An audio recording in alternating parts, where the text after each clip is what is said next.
Hello friends, তো আজকে previous year 2021-এর যে মেন্স এক্সামটা হলো ওখানে সাইকোলজির অপশনালে যে কোয়েশ্চেনগুলো আছে ওখান থেকে কোয়েশ্চেনগুলো ফার্স্ট অ্যানালিসিস করে দেবো। আর আজকের সাবজেক্টটা কিন্তু পেপার 2-এর থাকবে, ঠিক আছে? পেপার 2-এ কিছু কিছু কনফিউশন থাকে, তো কোয়েশ্চেন ডিভিশনটা কেমন থাকে বা কোয়েশ্চেনটা কীভাবে আমাদের পরীক্ষাতে অ্যাটেন্ড করা উচিত ছিল সেই বিষয়গুলো কিছুটা হলেও ডিসকাশন করে দিচ্ছি। ওকে, তো ফার্স্টে আমি একটা গ্রুপ এর যেটা গ্রুপ এর মধ্যে একটা পার্ট 3-এর এই কোশ্চেনটা একটু অ্যানালিসিস করে দিই, ঠিক আছে? এটা কেন ইম্পর্ট্যান্ট হয়ে যায় আমাদের কাছে? কারণ হচ্ছে এই কোশ্চেনটা অত্যন্ত কমন, ঠিক আছে? আর এতে কোশ্চেন ডিভিশনটা দেখো 10 + 20 + 6 + 4 40, ঠিক আছে? তাহলে এই যে এই কোশ্চেন ডিভিশন, এখানে কিন্তু মার্কস তোলার একটা টেন্ডেন্সি থাকে। তো আমি তোমাদেরকে আগের ভিডিওতে বলেছি যে কীভাবে ফ্লো চার্ট কীভাবে ডায়াগ্রাম করা উচিত। তো আজকে আমি ফার্স্ট একটা ডিসকাশন করে দিই, যেটা হচ্ছে ডায়াগ্রাম মেকিং। দেখো কোশ্চেনটা ফার্স্টে কি আছে, distinguish between distress and eustress, examine the nature of relationship between distress and physical health. Okay, তাহলে ডিস্ট্রেস আর ইউস্ট্রেস এই দুটো জিনিস কি? তাহলে ফার্স্টের কোশ্চেনটার তোমার 10 মার্কস আছে। Okay, distinguish between distress and eustress, first আমাদের বুঝতে হবে ডিস্ট্রেস আর ইউস্ট্রেস ব্যাপারটা কি। দেখো এখানে হচ্ছে ডিস্ট্রেস অ্যান্ড ইউস্ট্রেস, ঠিক আছে? ডিস্ট্রেস ব্যাপারটা হচ্ছে যেটা হচ্ছে ব্যাড ফিলিং, আর ইউস্ট্রেস মানে গুড ফিলিং। ওকে, আর এটা হচ্ছে ব্যাড ফিলিং। একটা কার্ভ, নর্মাল কার্ভ আজকে আমি তোমাদেরকে ড্র করে দেখিয়ে দিই। এই কার্ভটা কেন ইম্পর্টেন্ট, কারণ এক্সাম পয়েন্ট অফ ভিউ থেকে এই কার্ভের কিন্তু মানে প্রচণ্ড নাম্বার কিন্তু তোমাদের বেড়ে যাওয়ার বা এনহ্যান্স করার একটা চান্স থাকে। তাহলে সেটা একটা ডায়াগ্রামে বুঝে নিই, ঠিক আছে? এটাকে আমরা কি ভাববো? স্ট্রেস, ঠিক আছে? আর এটা হচ্ছে গ্রোথ। ফাইন, তাহলে আমরা যদি কার্ভটাকে এভাবে ওঠাই তাহলে এটা কি গ্রোথ হচ্ছে। গ্রোথটা কিসের? এটাকে আমরা ইউস্ট্রেস গ্রোথ হিসেবে মনে করছি, ঠিক আছে? ইউস্ট্রেস মানে ফার্স্টেই আমরা বলেছি কি গুড ফিলিং। ফাইন, তাহলে ইউস্ট্রেসের একটা গ্রোথ হচ্ছে। কার্ভটা যখনই আমাদের এখানে মানে ডাউনভার্স হয়ে যাচ্ছে, নিচের দিকে যখন নামছে, তখন আমরা অবশ্যই এটাকে মনে করব ডিস্ট্রেস। ক্লিয়ার হচ্ছে কিছুটা? ফাইন, তাহলে এটা ডিস্ট্রেস কেন হলো? ঠিক আছে, কারণ এখানে দেখো এখানে কি দরকার ছিল আমাদেরকে? লটস অফ সাপোর্ট, ঠিক আছে? কোথাও না কোথাও এটার একটা ঘাটতি দেখা যায়, ওই জন্য এটা কার্ভটা নিচের দিকে আমাদের ডাউনওয়ার্ডস হয়ে থাকে। তাহলে আমাদের ডিস্ট্রেস এটা বাড়ছে, ক্রমশ নিচের দিকে যাচ্ছে। আর ইউস্ট্রেসটা কেন? কারণ আমাদের প্রথমে একটু লিটল সাপোর্ট আমরা পেয়েছিলাম, তার জন্য আমাদের ইউস্ট্রেসের কার্ভটা কিন্তু ওপরের দিকে ওঠে। এটা হচ্ছে একটা সিম্পল টু সিম্পল ডায়াগ্রাম, কিন্তু বিষয়টা আমাদেরকে বুঝে নিতে কতটা সুবিধে হলো। তাহলে ডিস্ট্রেস আর ইউস্ট্রেস এর কনফিউশন কিছু থাকবে না। এবারে আমি বলি যে ডিস্ট্রেসের কিছু এক্সাম্পল। তাহলে ডিস্ট্রেসের এক্সাম্পলটা কি হচ্ছে? যেমন হচ্ছে ন্যাচারাল ডিজাস্টার, আর্থকুয়েক, ঠিক আছে? ন্যাচারাল ডিজাস্টার, আর্থকুয়েক, এখানে আমাদের সাপোর্ট দরকার হয়। তো এটা তো ন্যাচারাল একটা ক্যালামিটি, এখানে তো আমাদের কোথাও হাত নেই। কিন্তু যে মানুষগুলো এখানে ক্ষতিগ্রস্ত হয়ে থাকে তাদের একটা মেন্টাল হেলথের প্রবলেম হয়ে থাকে। এই মেন্টাল হেলথের প্রবলেম কিভাবে হয়? মেন্টাল হেলথ বলো, ফিজিক্যাল হেলথ বলো, প্রবলেম হয়ে থাকে। ওখানে গভর্নমেন্টের যদি সাপোর্ট ওরা না পায় তাহলে ওরা কি সাস্টেন করবে? ক্লিয়ার?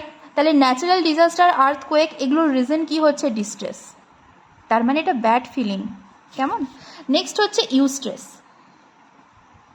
আচ্ছা, ইউস্ট্রেসটা গুড ফিলিং, বোথ আর স্ট্রেস, কিন্তু ইউস্ট্রেস আর ব্যাড স্ট্রেস। ইউস্ট্রেসটা হচ্ছে কি গুড ফিলিংস। গুড ফিলিংস কি? যেমন হচ্ছে আমাদের এক্সামিনেশন। এই এক্সামিনেশন দিলে কি আমাদের শরীরটা কখনো দেখেছো যে খারাপ হয় বা একটা হেলথের কোনো একটা প্রবলেম হয়? আমরা এখানে একটা রুটিন মেনটেন করি, আমরা একটা ওয়েল ব্যালেন্সড করি পড়াশুনোর ক্ষেত্রে, রাইট? যেমন হচ্ছে ম্যারেজ, যেমন হচ্ছে বেবি বার্থ, এগুলো হচ্ছে এক্সাম্পল ইউস্ট্রেসের। তাহলে ফার্স্টে আমরা বুঝে নিই কোশ্চেনটাকে অ্যানালিসিস করার জন্য আমি একটা কার্ভ এঁকে দিলাম। কার্ভে তোমরা একদম বুঝে নিলে যে দুটো আমরা লাইন ড্র করব, যেখানে একটা হচ্ছে স্ট্রেসের গ্রোথ, একটা হচ্ছে নর্মাল গ্রোথ। স্ট্রেসের গ্রোথটা উপর দিকে হচ্ছে, কিন্তু যখনই আমাদের একটা লটস অফ সাপোর্টের একটা অভাব দেখা গেল তখন আমরা অটোমেটিক্যালি ডাউনওয়ার্ডসে চলে এলাম, সেটা কিন্তু ডিস্ট্রেস কিন্তু আমাদের বেড়ে যাচ্ছে। তাহলে একটা কোশ্চেন এখানে আমরা অ্যানালিসিস করে দিতে পারছি। এবারে বাকি জিনিসগুলো আমি তোমাদেরকে বলে দিই, কি কোয়েশ্চেন এসছে। পেপার 2 এর আমি এটা গ্রুপ বিটা ফার্স্টে লিখেছি। Answer any 3 question. 3 কোয়েশ্চেনগুলো কি থাকছে? Define a group and ডেলিনিয়েট the structure of A group, discuss the special characteristics of A family as a primary group in society. কোয়েশ্চেনটা একটু হার্ড লাগছে কি? হার্ড লাগবে না, দেখবে কেমন করে লাগবে না। রিজনটা হচ্ছে, দেখো আরেকটা নর্মাল এক্সাম্পল দিই। গ্রুপ মানে জানি একটা, মানে যাদের ওয়ান বা তার বেশি যখন কোনো ইন্ডিভিজুয়ালস কোনো একটা কমন মোটিভ আর গোল নিয়ে এগোয় সেটাকে আমরা গ্রুপ বলি, ঠিক আছে। এই গ্রুপের যেটা মানে বিষয়টা, এর জন্য কি এর রোলস কি থাকে? রোলস থাকে যে আমরা কোনো একটা বিষয়কে বা কোনো একটা টার্গেটকে ফুলফিল করব। সেটা ফ্যামিলিও হতে পারে, সেটা যে কোনো একটা আমাদের ফুটবল গ্রুপ থাকলো, কোনো টুর্নামেন্ট থাকলো, রোলসটা থাকবে যে সবাই মিলে আমরা একসঙ্গে গ্রুপটাকে পরিচালনা করব। যদি আমরা একটা ফ্যামিলি ধরি, ঠিক আছে, আমরা যদি একটা ফ্যামিলি ধরি, ওখানে আমরা 3 জনকে ধরে নেব। একটা হচ্ছে ফাদার, তো ফাদার কি রোল প্লে করছে? আর্নিং। মাদার কি মানে রোল প্লে করছে? আমাদের সবার হেলথটা দেখছে, ঠিক আছে, সবার জন্য রান্না করছে, ঠিক আছে। এইসব বিষয়গুলো আমাদের যেগুলো ডিভাইড করে নিচ্ছে কাজগুলোকে, রোলস কি প্লে করছে। ওকে, তাহলে আমরা যদি এটাকে ফ্লো চার্ট বানাই, তাহলে এক্সামে ধরো গ্রুপ লিখে নিলাম। গ্রুপে এখানে 3টে টাইপ লিখলাম, ঠিক আছে, যেমন হচ্ছে ইন্টারঅ্যাক্ট, রোল, স্ট্যাটাস, নর্মস আর ডিটারমাইন্ড, ঠিক আছে। আচ্ছা, তারপরে একটা জিনিস জেনে নিতে হবে, এই যে গ্রুপের যে কনসেপ্টটা, এটা ফার্স্ট কে বলেছিল? শেরিফ অ্যান্ড শেরিফ 1965-এ। তো বিষয়টা আমাদের কাছে খুব ক্লিয়ার। গ্রুপটা আমাদের কাছে খুবই একটা কমন ওয়ার্ড, যেটা বিষয়ে আমরা সবাই জানি, কিন্তু ওর বিষয়ে যেটা যখন এক্সাম পয়েন্ট অফ ভিউ হয়ে যাবে, ওখানে ফ্লোচার্ট আর ডায়াগ্রামের মাধ্যমে আমরা কিন্তু জিনিসটাকে রিপ্রেজেন্ট করবো। ওকে, তাহলে কোশ্চেনগুলো অ্যানালিসিস করে নিই। ফার্স্টের কোশ্চেন তো হয়ে গেল, কোশ্চেন ডিভিশন 8 + 16 + 16 40। নেক্সট কোশ্চেন হচ্ছে differentiate crime from delinquency, discuss the causes of delinquency in society. Delinquency মানে কি? কুকর্ম, ঠিক আছে, অপকর্ম বা কুকর্ম এই জাতীয়। তারপরে হচ্ছে রাইট অন এনি 2, এই 4টের মধ্যে যে কোনো দুটোকে লিখতে হবে। কি আছে দেখে নাও। Parametric and non parametric statistics, personal selection and job analysis, psycho social problems related to old age, substance abuse disorders, ঠিক আছে। এই সমস্ত বিষয়গুলো অ্যানালিসিস করব। আমি যে ক্লাসগুলো রেখেছি পরপর ফ্রি ক্লাসেস, সেগুলো কিন্তু আমি বলে দিয়েছি, আগের ভিডিওটা দেখে নাও কিভাবে ক্লাস নেব, সবগুলোই ফ্রি অফ কস্ট থাকবে, সেগুলো অ্যানালিসিস করে দেবো subject wise, chapter wise. Okay, তারপরে হচ্ছে কি গ্রুপের first question, explain the meaning of ego psychology as a enunciated by Erikson. Okay, সেটার হচ্ছে right what you know about man's 8 stage of ego development as put forward by Erikson. Question ডিভাইডটা দেখো 10 + 30 40। Okay, তারপরে হচ্ছে what is psychological test, discuss the characteristics that must be there in a good psychological test. What are the major categories by test in the field of psychology? Question division দেখো 6 + 26 + 8 40। চেষ্টা করবে এটাকে avoid করার, কারণ আমাদেরকে ফার্স্টেই বলে দিয়েছে কি অ্যান্সার এনি 3 কোয়েশ্চেন। কটা কোয়েশ্চেন পাচ্ছি আমরা এখানে? টোটাল 5টার মধ্যে 3টে করতে হবে। কেন এটাকে অ্যাভয়েড করব? কারণ দেখছো একটা মার্কস কিন্তু 26 দেখাচ্ছে, সুতরাং এখানে মার্কসটা যদি আমাদের কাছে ইজি লাগে অবশ্যই লিখবো।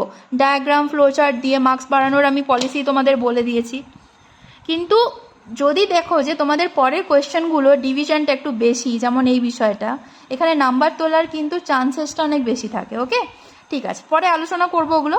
তারপরে হচ্ছে what is a psychological test, discuss the characteristic that must be there in a good psychological test, what are the major categories of test in the field of psychology. Okay, next হচ্ছে distinguish between distress and eustress, examine the nature of relationship between distress and physical health, ঠিক আছে। এখানে বলেছে distress and physical health, আমি ব্যাপারটা বুঝিয়েছি। যে distress হলে আমাদের যে ফিজিক্যাল হেলথের যে ডাউন হয় সেটা কী কী রিজনে হয় কিছুটা বুঝিয়ে দিয়েছি, বাকিটা ক্লাসের মধ্যে আলোচনা করব। ঠিক আছে, নোটস মেকিং কী করে হবে। তারপরে হচ্ছে what is coping behaviour, state the names of at least 3 such. Fine, question division দেখো 10 + 20 + 6 + 4 40। নেক্সট হচ্ছে what is meant by motivation, discuss the 2 well known theories of motivation as put forward by Herzberg and Alderfer. এখানে 10 + 30 40 marks আছে। What is the meant by motivation, মোটিভেশনের মানেটা কি তোমরা একটা ফ্লোচার্টের মাধ্যমে বোঝাবে। তারপরে যে থিওরিজটা বলেছে সেটা অবশ্যই একটা ডায়াগ্রাম এক্সামিন এবং তার রেজাল্ট সম্বন্ধে কিন্তু ক্লিয়ার করতে হবে, হার্সবার্গ আর অ্যাল্ডারফার যেভাবে ক্লিয়ার করেছে। ফাইন, তারপরে হচ্ছে write notes on any two. ঠিক আছে, কি কি আছে, nature, nurture, controversy, causes of abnormal behaviour, client centred therapy, research variables and their control. Okay, সবগুলো একটা চেনার মধ্যে, যারা সাইকোলজি পড়নি তাদেরও মনে হচ্ছে যে আমরা কিছুটা জানি এখান থেকে। ফাইন, আমরা পরবর্তী ভিডিওতে সমস্ত ক্লাসেসগুলো অ্যানালিসিস করব একদম ইজি ওয়েতে, তোমাদের সবার যাতে খুবই হেল্প হয় এরকম ভেবে। ঠিক আছে, টিল দেন টাটা। আর অবশ্যই চ্যানেলটাকে সাবস্ক্রাইব করো আর বেল আইকন প্রেস করো যাতে সবার কাছে চলে যায় ভিডিওটা। ঠিক আছে, এখানে কোনো প্রফেশনাল ব্যাপার নেই, একদম ফ্রি ক্লাসেস যাতে তোমাদের সবার হেল্পে লাগি আমি। চলো, ওকে, টাটা।